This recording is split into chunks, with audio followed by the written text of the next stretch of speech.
ቤተሰብ አገር አማን ነው ብዬ ዛሬ ስራ ስገባ ከቦሱ አንስቶ እስከ ጥበቃው ማለት ነው የሪስፔክት ማዕት። እንዴ ሀገራችሁ እንደዚህ ነው እንዴ የምታምረው?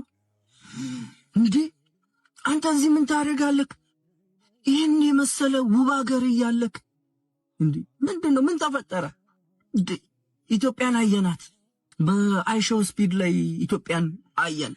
እኔ አዲስ አበባ አሁን ምን እንደምትመስል በቪዲዮ ሳሳያቸው ይስቁብኛል። ኤአይ ነው አንተ ኤአይ ሰርተሽ ነው ምናምን እያሉ ማለት ነው። እና አሁን ግን በዚህ ልጅ አማካኝነት ይሄንን ነገር ሲያዩ ጌታ ሆይ ዛሬ እኔ እዚህ ሀገር ስኖር እንደ ዛሬ ደስተኛ ሆኜ አላውቅም። በስራዬ እግዚአብሔር እንደ ዛሬ ደስተኛ ሆኜ አላውቅም። በቃ ያላየነው ነገር የለም። እንዴት ሀገራችሁ እንደሚያምር እንዴ! እግዚአብሔር የሪስፔክት ማዕት ማለት ነው። ከስራ አስኪያጁ ከቶፕ ከሲኢኦ ጀምሮ ማለት ነው ስራ ቦታ እንደ ዛሬ ደስ ብሎኛ አያውቅም። እግዚአብሔርን ወደ አውስትራሊያ ወደ ኒውዚላንድ ምናምን ያለ ሰው ነጮቹ ራቁቱን መሄድ ዜጋ ነው የሚመስላቸው።